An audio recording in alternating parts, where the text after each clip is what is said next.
Hello and welcome to Budget Wa. Today we'll be talking about the new subassembly holders and assembly stand available from Games Workshop, what they are, and whether it makes sense to consider buying them.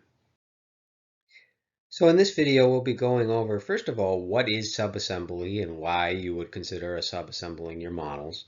And then we'll be reviewing the new subassembly holders and assembly stand in terms of what they do, their price, and their overall value. And then we'll be talking about other options, including stuff you likely already have around your home, and of course, not subassembling at all. So what is subassembly and why would you do it? If you take a look at this image on the right from GW's own video on the topic, you can see that they've taken their Space Stormcast, or as some would call them, Adeptus Custodes, and in assembling them, they've left the shields off to prime separately. This comes with a couple advantages. But the biggest one is that it is easier to paint in subassemblies when there's hard to reach areas on a model. A big example of this is shields. It is very hard to paint the back of a shield, especially the little details on the arm and the straps, when it's assembled to the model and hooked in place, held close to the chest. And then the shield itself, and sometimes different weapons on the model, can block the chest plate and details on the chest of the model.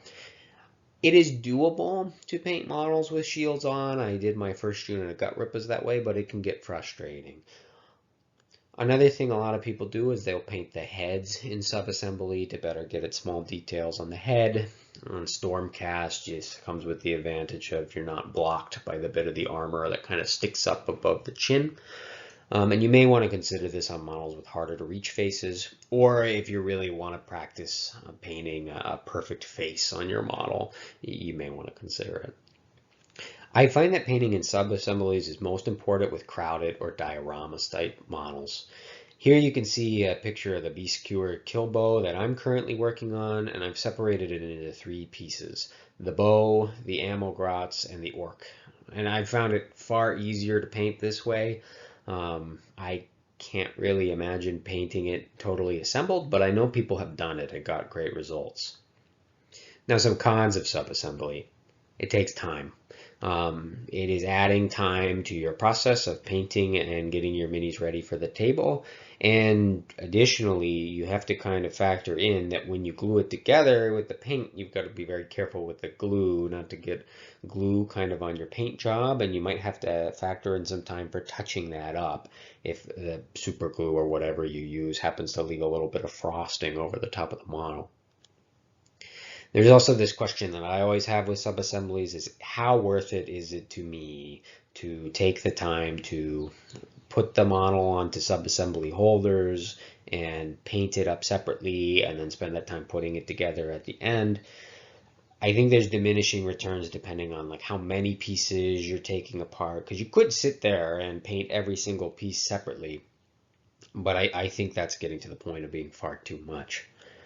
And then also, it's worth thinking about that you're going to be left with unfinished grays until you get them totally painted and assembled, which if you're like me and a little slow, if you want to use this model on the tabletop, obviously it's better to have it painted than not, but you don't really have the option of having it unpainted gray, or if you are running it, in the case of my kill bow, you're going to have kind of a wonky looking model until you get it finished. Okay, so next let's talk about some of the tools Games Workshop has released to help with subassemblies. And first off is their Citadel subassembly holders. Now I was all ready to trash this and balk at the price of it because I assumed it was going to be like $20, $25 knowing Games Workshop, but it's actually only $12.50, which seems fairly reasonable to me for what you're getting. It's 8 pounds or 10 euros if you're living in Europe.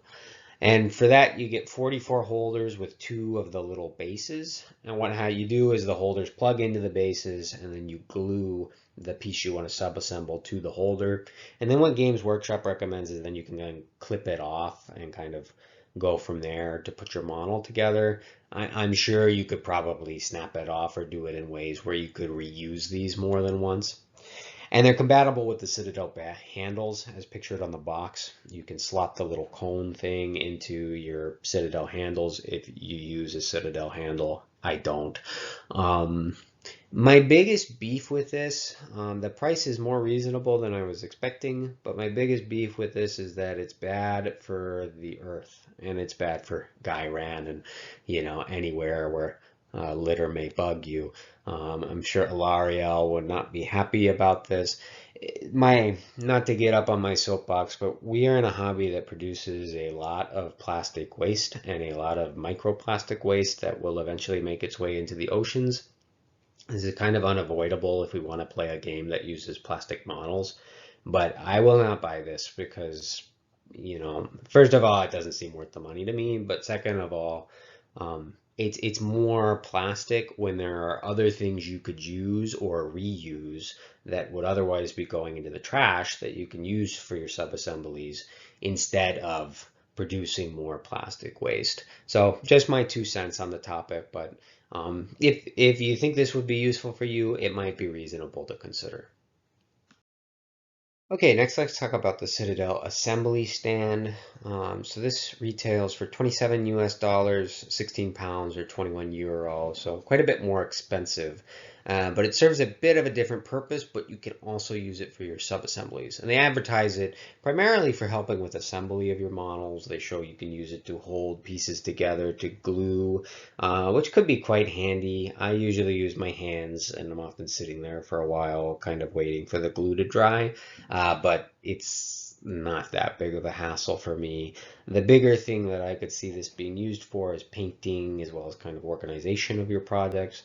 And I know one of my friends has the older version of this, which they no longer sell this replaced, but he, uses the clips themselves to hold on to pieces to subassemble, whether you clip it onto a little push fit peg or just a little piece of the model or something you've glued on there. Then you can just hold it with the clamp itself rather than needing the subassembly holder. It is compatible with the subassembly holders, and they show that you can store them in the bottom to keep, if you have the head on there with your model on the top, and the handles fit into the center, which you can use to kind of stabilize them on the table, I guess. Um, the arms are modular and they attach to the extra large handle as well, if you happen to have that from Citadel, which is a nice touch. Again, this is something that could be useful if it looks like something that would help with problems you're having while painting, then you might want to consider it. Personally, I have never really run into a situation where I would need something like this. I do have one of these cheap magnifying glass clamp guys that I've used once or twice to try and paint sub-assemblies. They're like $5-10 on Amazon.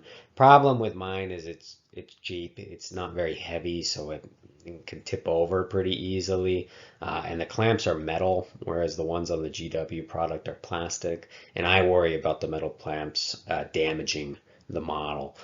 Which I would assume the GW product is designed not to. I don't have one, full disclosure, so I can't say for certain, but just my thoughts. It could be a useful thing if it looks like something you might need.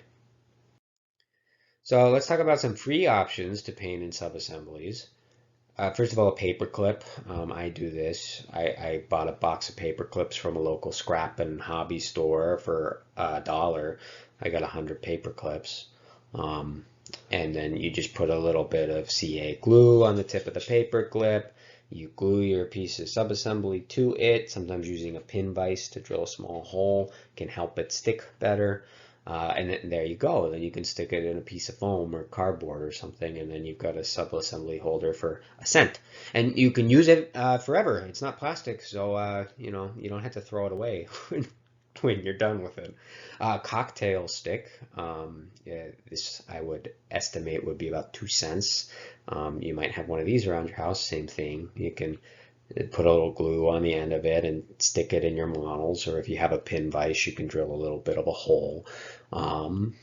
A needle. I use needles. You could see them in my picture earlier in the slide. I like them because they can stick into foam pretty easy. I just kind of grab whatever I have around the house. When speaking of that, you can use some sprue, and that's free. it's not free because you had to buy the set that came with the sprue, but if you were just going to throw it out, which by the way, I recommend holding on to your old sprue because there's lots of little things you can do with it, like making bricks or using it for things like this rather than just throwing it away and getting a little more use out of it. Obviously, it does start to pile up after a while. Or you could just not subassemble.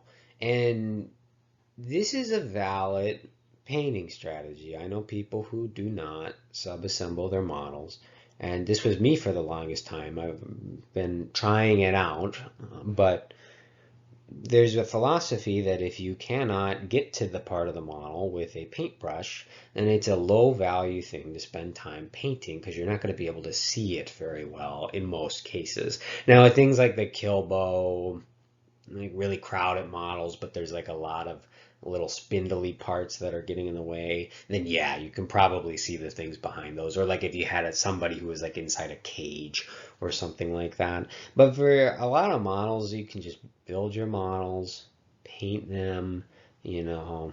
If you can't get to it with a brush, don't sweat it too much because nobody's really going to be looking at it unless you're painting for a competition or something like that. So totally reasonable. You do not need to have a subassembly method in order to get into this hobby or, stay in this hobby.